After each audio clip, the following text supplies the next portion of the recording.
Three words to describe Florrie Cotterill. Awesome teammate, it's going to be more than 3 words. Leader. Confident. She's a good fun, like just flat out fun. Like she's always fun to be around. She's a great teammate. She's a great person to coach. Fierce. Extremely high competitor. We'll go with that. Talented. Creative. She'll find passes from kind of absolutely nowhere. Beautiful.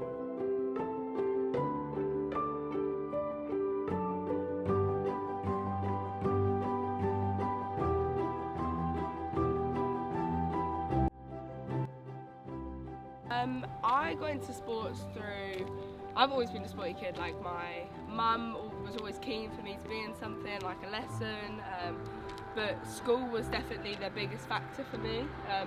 And then it's, you start giving yourself goals, like this game I'm gonna shoot, I don't know, X, Y, Z, I'm gonna rebound, but like just setting yourself those target goals and then seeing them pay off in the end is like, ooh, I quite like the competitive side of this, it's good. I was going to say, you said it pays off, but how did it feel winning the Elliot Dads Award? My name is Elliot Dads and I play for Team Solent Kestrel's men's Division 2 team.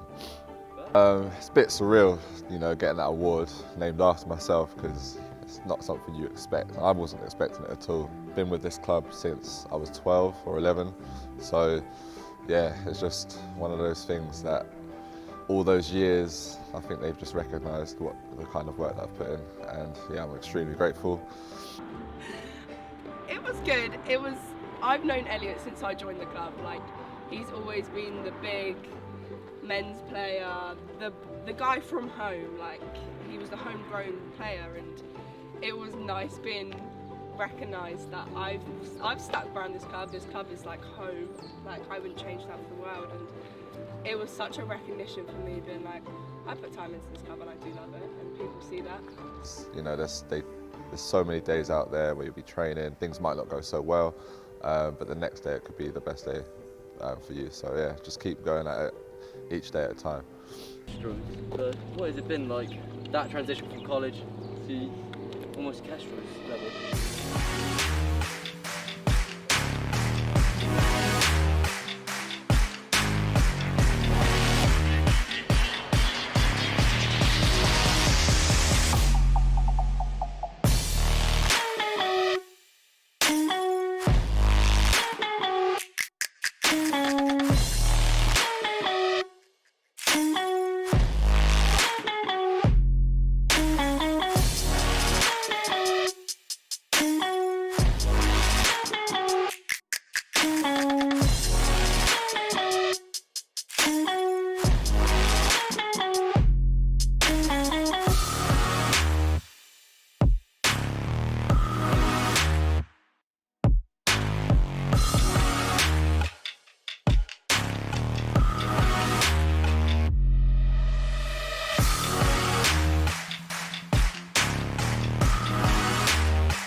Very different. It's going from being almost a competitive, fun scenario to somewhere where it's just like competition.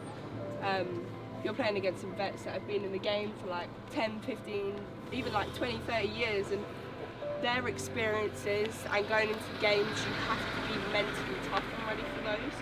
It's not just playing people against your own age and like your level. You're playing against some people that have ungodly amounts of knowledge, and just, it's insane. You learn something from them every time you see them play.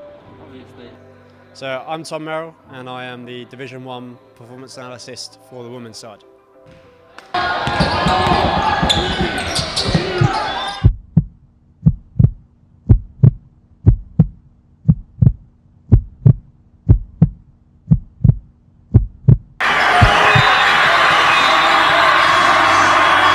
kind of winning the championship was the be-all and end-all. Kind of championship and the playoffs, kind of league title, playoff title, is the ultimate thing that you want to do with the team. I think we lost 3 games the whole year. I think we ended up 19-3. So it's kind of like it was the progression throughout the year. It was great. Like the girls were improving every single week. Being under Ben, kind of some games, Robbie some games, Jerry some games, there was a real mix of coaching, but kind of they stuck real at it. Yeah. And obviously winning in the final, it was kind of the best feeling. Florrie's developed a lot this year through Itchen and through Kestrel's kind of the Division 1 standpoint. Her leadership's kind of gone up and up and up. She's one of those that you look for the voice on the bench and on the court.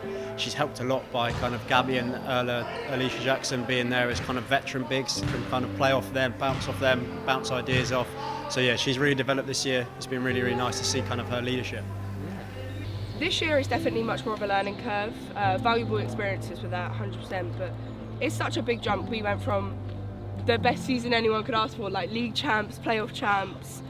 We lost a lot of people, but it's been so good bringing our juniors up. I've had to step into a bigger role, take the lead a little bit more. But it's just coming together as a group more. We have to learn to play together and just enjoying living in the moment almost and not having expectations on ourselves.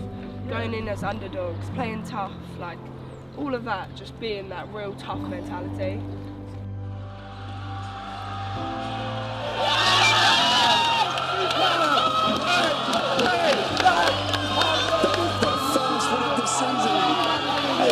Let's go, big shout! Big shout!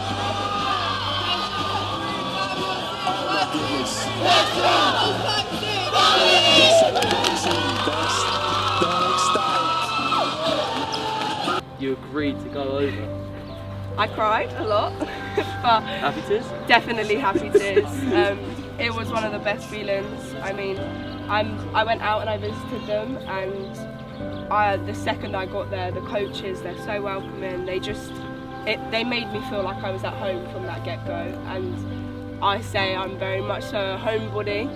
Going across the pond, I need somewhere to feel like home for me, and family is key to me. Like you'll see that basketball is my family, but like having my actual family around me, they're just going to fit straight into that, and I know that for sure.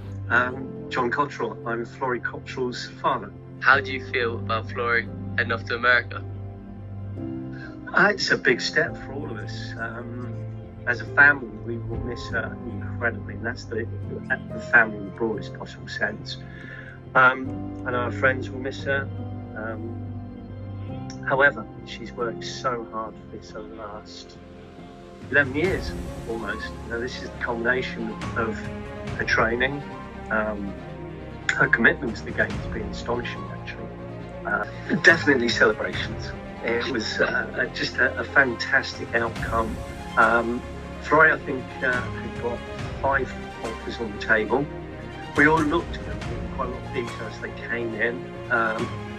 I'm trying to understand what the pros and cons were, and Wright just seemed to be the best offer on the table at the time, and we were so happy that Florrie actually accepted the offer at Wright. It's north of Chicago. Sorry, it's south of Chicago. I hope you got that. Yeah. Her unique way of approaching life and things like that. I think that would be my take on that. She's got a great sense of humour. Clearly, she inherited it from her parents. Thank you. I tip my hat. I tip my hat. Yes, thing. Playing basketball, playing with the Kestrels has given her that confidence, which has been absolutely brilliant. To get used to this form of communication with her, how does that feel that it's going to have to be through a phone after every win, after everything that happens? How do you feel that it's going to be through a phone call? I think as a parent, you've got to give your children, your child in this case, space to develop. You don't need to be on their back all the time. However, I'm looking forward to that continual communication, that continual enjoyment from my part of her hopeful success at Wright University, playing basketball in the States, watching it grow further, watching the skill set improve, watching her develop into what I hope she'll be, just a really confident young woman in the basketball world. The opportunities over there are astronomical. Where it all started. I mean, what a journey it's been so far. But we're in the court, open space, no one watching, and a basketball appearing. Florrie, do you know what I'm going to ask you? What are you going to ask? Can you make a free throw? First try.